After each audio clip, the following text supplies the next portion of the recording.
नमस्कार, मी निकिता. आपण पाहतायत LS मराठी. पाहुयात महत्त्वाच्या हेडलाईन्स. नाशिकमध्ये अखिल भारतीय संत समितीच्या महाराष्ट्र प्रदेश कार्यकारिणीची संघटनात्मक बैठक संपन्न.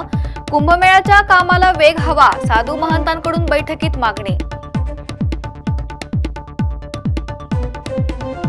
विश्व आदिवासी दिन उत्साह साजरा करा, धारदार शस्त्रे सोबत आणू नका, नंदुरबार जिल्हा पोलिसांचे आदिवासी बांधवांना आवाहन. गद्दारांना भेटण्यासाठी वेळ आहे, मात्र विद्यार्थ्यांना नाही, मोदी शिंदे भेटीवर उद्धव ठाकरे यांची टीका. सिद्धिविनायक मंदिर घोटाळा प्रकरणी मुख्यमंत्र्यांचा मोठा आदेश. कथित देणगी घोटाळा प्रकरणी मुख्यमंत्री देवेंद्र फडणवीसांचे चौकशीचे आदेश. राज्यात 30,000 शिक्षकांची भरती होणार, शिक्षण मंत्री दादा भुसे यांची माहिती. राज्यात दुधाच्या दरात वाढ, गाय आणि म्हशीच्या दुधाच्या दरात प्रति लिटर 2 रुपयांनी वाढ. 11 ऑगस्ट पासून दरवाढ होणार लागू. या हेडलाईन्स नंतर पाहुयात सविस्तर बातम्या. सुनेत्रा पवार आणि प्रशांत किशोर यांच्या भेटीवर भुजबळ यांनी आपली प्रतिक्रिया दिली आहे. प्रशांत किशोर भेटले त्यात गैर काय असं छगन भुजबळ यांनी म्हटलंय. भेट झाली म्हणून राजकीय नियुक्ती होत नाही असं सुद्धा भुजबळ यांनी म्हटलंय.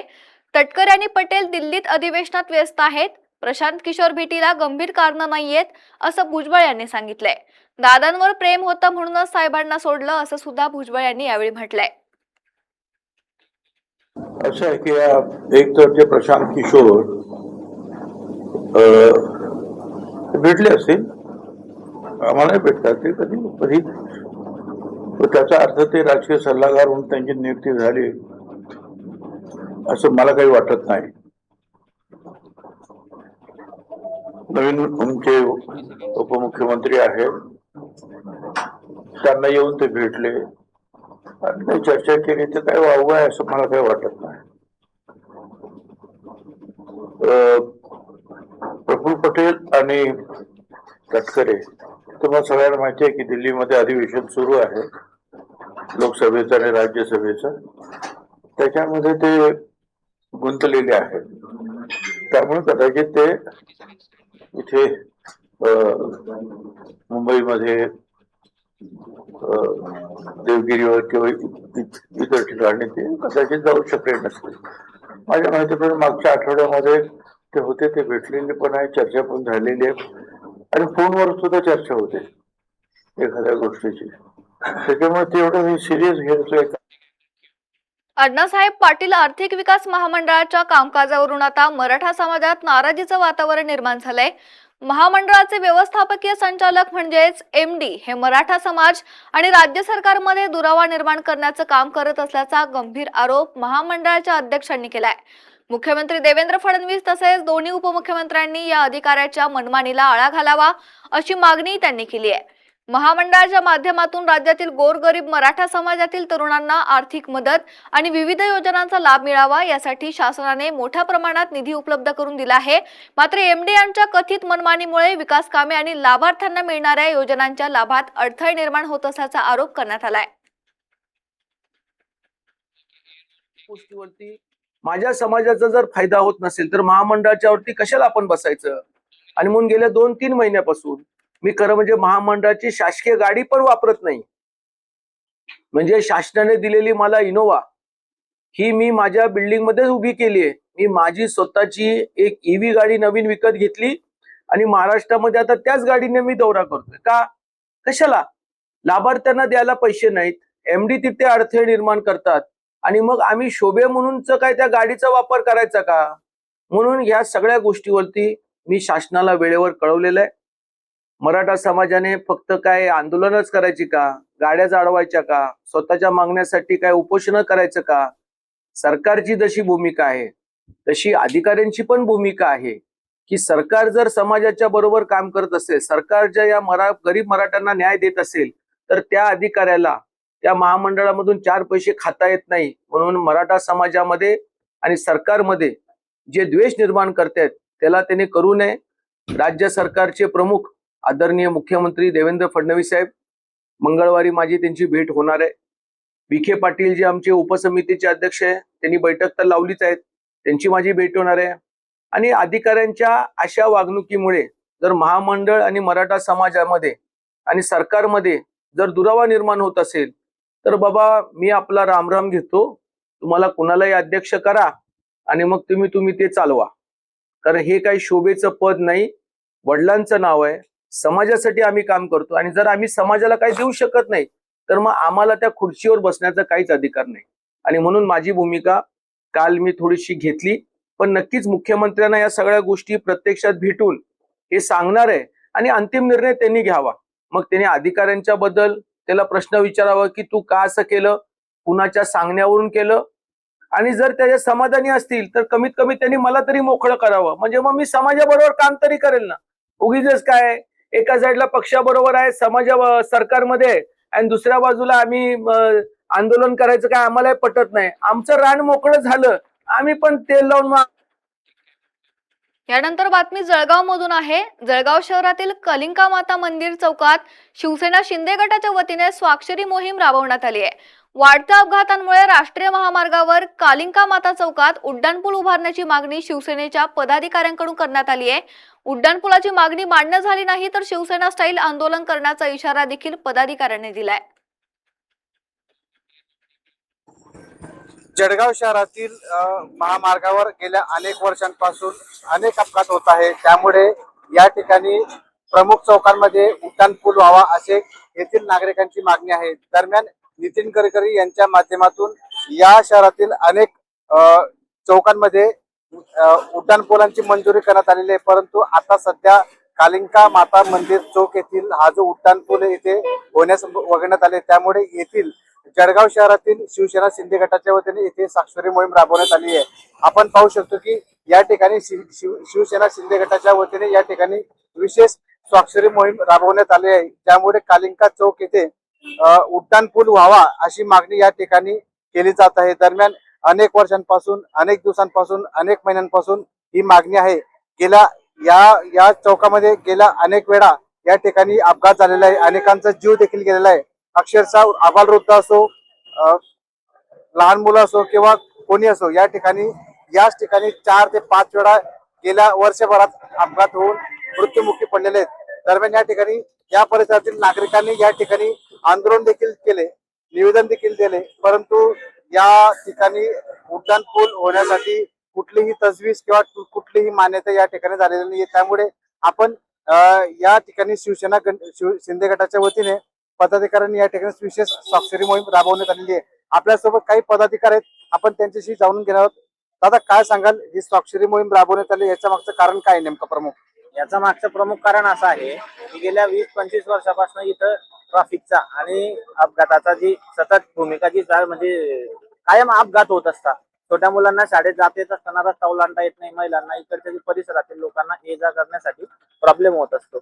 आणि राहिली महत्वाची गोष्ट, आम्ही काल परवाच्याच दिवशी आम्हाला माध्यमाद्वारे कळालं की आमचे जळगावचे लोकप्रिय खासदार सुजाताई वाघ यांनी अजिंठा चौफुली असो किंवा इच्छादेवी चौफुली असो, इथं उड्डाणपुलाच्या मागणीचा प्रस्ताव सन्मान्य गडकरी साहेबांना दिला. मग इथं कालिका माता चौकात का नाही? कालिका माता चौकातली लोकांचा बळी इतका स्वस्त आहे का? शासन कितीक बळी घेणार, प्रशासन कितीक बळी घेणार जनतेचा आमच्या? त्यामुळे आमची राष्ट्र मागणी, आम्ही जनतेचा स्वाक्षरी मोहीम घेऊन आम्ही इथपर्यंत थांबणार नाहीये. आम्ही पुढे चालून अजून यापेक्षा तीव्र स्वरूपाचं आंदोलन करू, आमची मागणी मान्य नाही झाली तर. त्यामुळे हा जो रस्ता हा वर्दळीचा असल्या कारणामुळे या ठिकाणी उड्डाणपूल झालाच पाहिजे अशी मागणी या ठिकाणी रहिवासी आणि तसेच शिवसेना पदाधिकारी यांनी केलेली आहेत. त्यामुळे प्रशासन आता लवकरच याकडे काय निर्णय घेतात याकडे लक्ष लागून आहे. जितेंद्र कोतवाल, LS मराठी, जळगाव. शेतकऱ्यांच्या कर्जमाफीच्या तक्रारीवर सदाभाऊ खोत यांनी आपली प्रतिक्रिया दिली आहे.